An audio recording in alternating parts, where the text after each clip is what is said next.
আছে। আর যারা ভুগছেন তারা জানেন যে রোগটি বেসিক্যালি কি, তাও আমি একটু নাটশালে জানবো রোগটি কি। দেখুন, আইবিএসের সমস্যাটা আপনি এটা বলতে পারেন কি, এই যে প্রবলেমটা মানে যাদের আজকে বলতে পারেন কোষ্ঠকাঠিন্য রয়েছে, বা অনেক সময় দেখবেন আমি কিছু সিমটমসগুলো আপনাকে বলবো, তাহলে আপনাকে বুঝতে ইজি হবে। রাইট, অনেকজন আছে যারা জানি না কি ওরা আইবিএসের সমস্যা রয়েছে, এবার ওরা এই সমস্যা নিয়ে ভুগছে। তো যখন এই প্রবলেমগুলো শুনবে তখন ওরা ম্যাচ করবে কি হ্যাঁ আমার এই প্রবলেমটা রয়েছে, তখন ওরা বুঝতে পারবে কি সত্যিই ওরা আইবিএস সমস্যা নিয়ে ভুগছে। তো প্রথম দেখুন, আইবিএসের সমস্যাটা যেটা আপনি বলতে পারেন কি, এই অত্যধিক মানুষরা একটা লজ্জা ব্যাপারের জন্যে এই প্রবলেম নিয়ে কিছু চর্চা করে না, যে কারণের জন্যে এই প্রবলেমটা আরও বেশি ফেস করতে হয়। তো প্রথম বলবো কি, আপনার যদি দেখবেন স্টুল করার সময় আপনার কোনো সময় কোষ্ঠকাঠিন্য থাকছে, বা অনেক সময় দেখবেন আপনার কিন্তু লিকুইড ফর্ম হয়ে গেল, আবার অনেক সময় দেখবেন একটা ফেনা ফেনা টাইপটা রয়েছে, মানে আপনার স্টুলের যে কালারটা বলুন বা স্টুলের যে আপনার একটা স্ট্রেনটা বলুন সেটা কিন্তু ডিসম্যাচ হচ্ছে। This is called IBS. এবার দেখুন, আপনার আইবিএসের মধ্যে আপনাকে কি করণীয় দরকার, বা আপনার এই প্রবলেমটা থেকে আমরা কি করে বাঁচবো, আয়ুর্বেদ কি করে সাহায্য করবে এই আইবিএস সমস্যা থেকে বার করা। কিছু যেরকম আপনি ভালো করে জানেন কি, কিছু না কিছু আমি টিপস দিয়ে থাকি, যেখানে প্রত্যেক ডিজিজকে আপনি বাড়িতে বসে কিন্তু ভালো করতে পারেন। তো সেখানে আমি এটাও আজকে বলবো কি, আইবিএসের জন্যে আপনি কি করলে বাড়িতে বসেই আপনি এই প্রবলেম থেকে ম্যানেজ করতে পারবেন, প্রবলেম থেকে বেরোতে পারবেন, ঠিক না?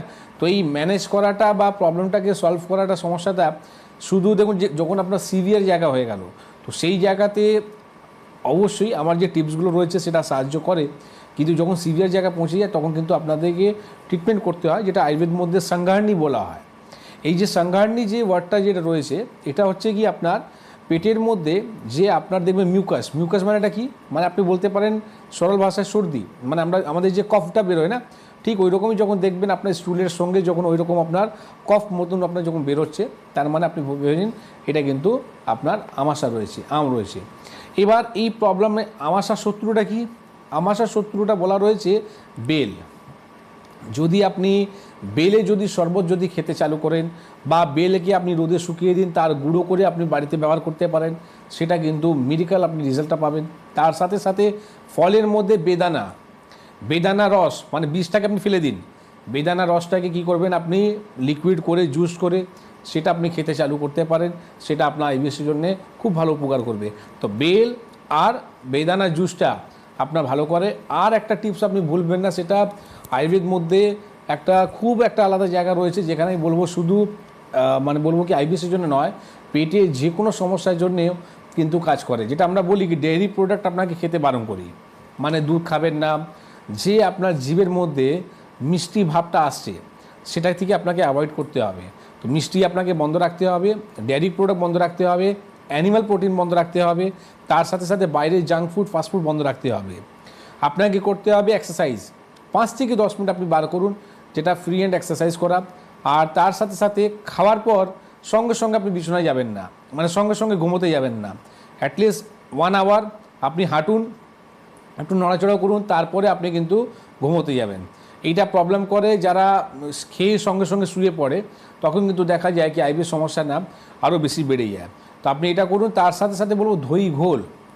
এবার দই ঘোলের মধ্যেও কিন্তু আমি বলবো কি, যেটা বাড়িতে পাতা যে দইটা রয়েছে সেটাই আপনি নেবেন। এবার বাজারে যে দইটা বিক্রি হয় তার উপরে কিন্তু আমি বিশ্বাস করি না, কারণ বাড়ির পাতায় যে দইটা রয়েছে সেটা আপনি কী করবেন, দই ঘোলটা কীরকম করতে হয়, ধরুন 100 গ্রাম যদি আপনার দই রয়েছে, 200 গ্রাম মতন আপনি জল মেশাবেন, আর সেটাকে আপনি ঘোল বানিয়ে নিন, ঠিক না? ঘোল বানানোর পর যে ফেনাটা হলো, ফেনাটা সরিয়ে দিন। তার মধ্যে কি মিক্স করবেন, তার মধ্যে মিক্স করবেন আপনি কালো নুন, কালি মির্চ, তার সাথে সাথে হিং। এই তিনটে যে জিনিসটা বললাম, মানে গোলমরিচ, হিং আর আমাদের হিং না, কালো নুন, বিট নুন, সেটা আপনি কি করবেন, এটা আপনি মিক্স করে নিন। মিক্স করে নেওয়ার পর আপনি প্রত্যেক দিন খেতে চালু করুন।